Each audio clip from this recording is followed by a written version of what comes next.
भगवान आए ग्वाल वालों के साथ। भगवान पीपल की डाली पर मटकी को पकड़ने के लिए चढ़े, एक के ऊपर एक। भगवान ने मटकी को पकड़ा और हाथ डाल करके जो माखन का भोग लगाया कि घंटी बज गई। और जैसे ही घंटी बजी कि सभी गोपियां दौड़ करके आई, ब्रजांगनाएं दौड़ करके आई हैं, घंटी बजी।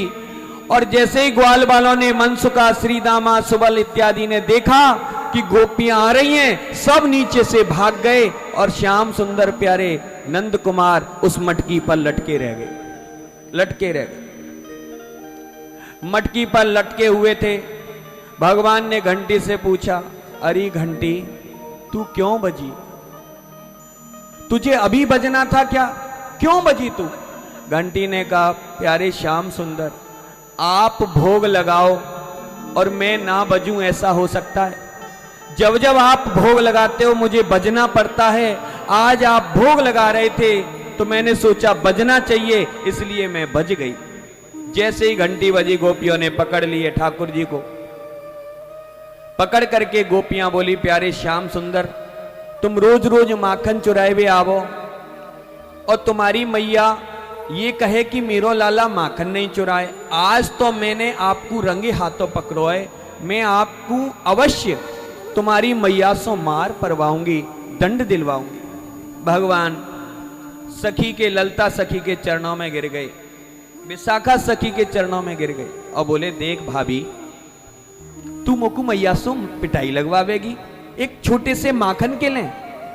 भाभी तू मुंह पे तरस नहीं आवे? सखी बोली, नहीं प्यारे श्याम सुंदर, जब हम जावे तुम्हारी मैया से शिकायत करवे तो तुम्हारी मैया भरोसा ही ना करे कि मेरो लाला चोरी करे। आज हमने आपको रंगे हाथों पकड़ो है, आज तो मैं आपकी मैया के पास तुम्हें लेकर के जाऊंगी, तुम्हारी पिटाई लगवाऊंगी। भगवान चरणों में गिर गए। गोपी देख, देख भाभी, मैं कितना छोटा सा हूं, मैं वचन देता हूं कि आज के बाद तेरे घर में माखन चुराने नहीं आऊंगा। आज छोड़ दे तू मोकू, फिर कबू नहीं आऊंगा। सखी बोली, नहीं प्यारे श्याम सुंदर, आज तो मैं आपको अवश्य पकड़ के आपकी मैया के पास ले जाऊंगी। भगवान ने कहा, देख भाभी, तू ऐसा कर, तू मुझसे कोई काम कराए ले। सखी ने कहा, क्या काम करोगे? देख, तू कहे तो मैं तेरी कपड़ा धो दूं, तू कहे तो मैं तेरे बर्तन मांज दूं, तू कहे तो मैं तेरी बुहारी सेवा कर दूं, तू कहे तो मैं तेरे घर में पोंछा लगा दूं। भाभी जो तू कहेगी मैं सब कर दूंगा, लेकिन अब की बार मुझे छोड़ दे, अब की बार मुझे छोड़ दे। सखी ने कहा, प्यारे श्याम सुंदर, मैं तुमसे कुछ काम नहीं कराऊंगी, लेकिन आज अवश्य तुम्हें तुम्हारी मैया के पास ले जाऊं। जिद पर अड़ गई सखी। भगवान ने बहुत विचार किया, नहीं मानी। पकड़ करके ठाकुर जी का हाथ, गोपी जो ब्रज की बरसाने की थी, वो सीधे नंद महल की ओर लेकर जाने लगी। भगवान ने विचार किया कैसे बचा जाए। गोपी ठाकुर जी को, छोटे से को हाथ पकड़ करके अथाई के पास से ले जा रही थी नंद महल। बीच में अथाई पड़ी और वहां उस गोपी का पति बैठा हुआ था। और उस पति ने कन्हैया को देखा तो कन्हैया को देख करके इशारे से बोला, कौन है ये, कहां ले जा रही है तुझे? भगवान ने विचार किया, ये अच्छा मिल गया। भगवान ने इशारे से कहा, बोलना मत, मेरे पास आओ। उसी सखी का पति पास में आया। भगवान उसे साथ लेकर के जाने लगे। गोपी को पता ही नहीं। क्यों नहीं पता चला?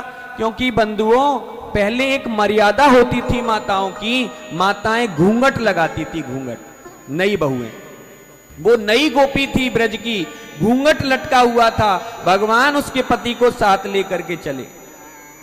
इशारे से पति पूछ रहा, कन्हैया कहां ले जा रहे हो? बोले चुप रहो। थोड़ी देर बाद कन्हैया बोले, भाभी भाभी देख, मेरे छोटे छोटे से हाथ तेने मोकू कितना जोर से पकड़ रखो है, मेरे हाथ में दर्द है रो है। भाभी ऐसा कर, तू मेरे या हाथ को छोड़ दे और दूसरे हाथ को पकड़ ले। गोपी का घूंघट लगा हुआ था राजन।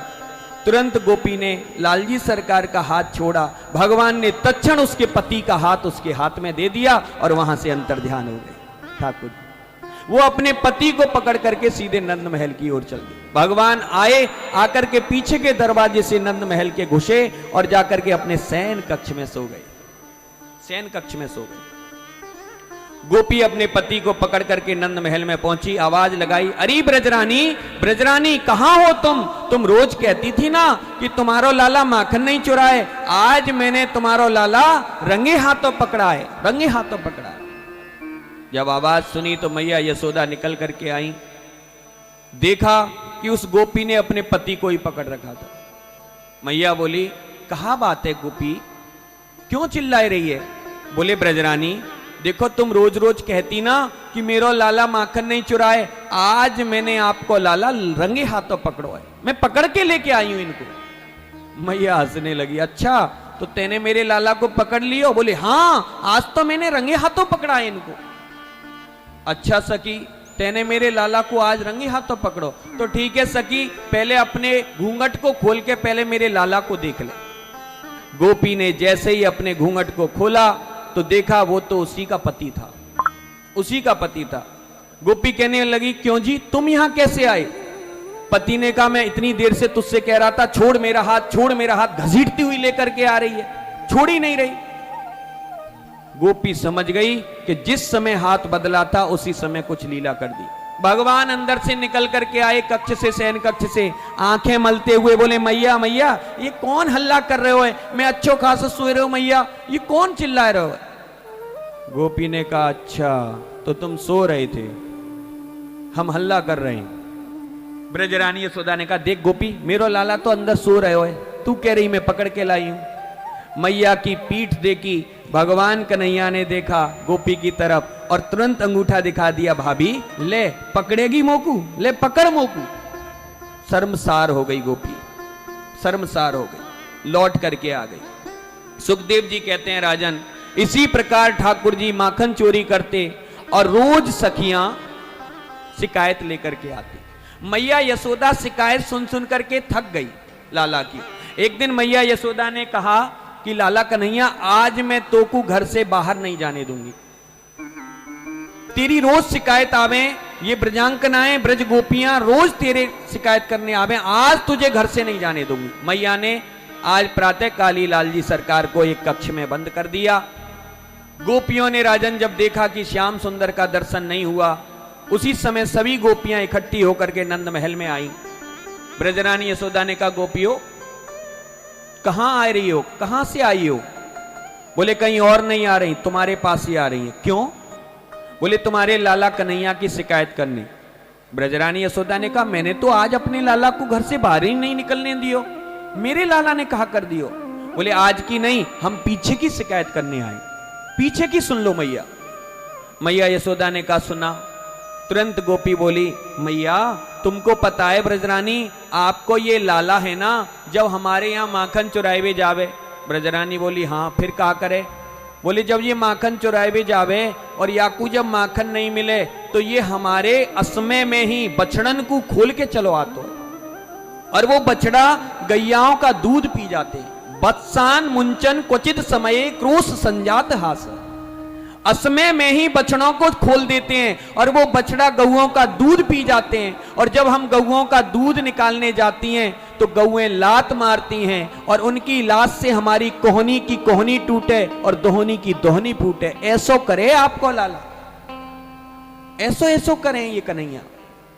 मैया यशोदा बोली, अच्छा। एक सखी बोली, मैया मैया आपको पता है आपकी ये लाला है ना, जब ये हमारे घर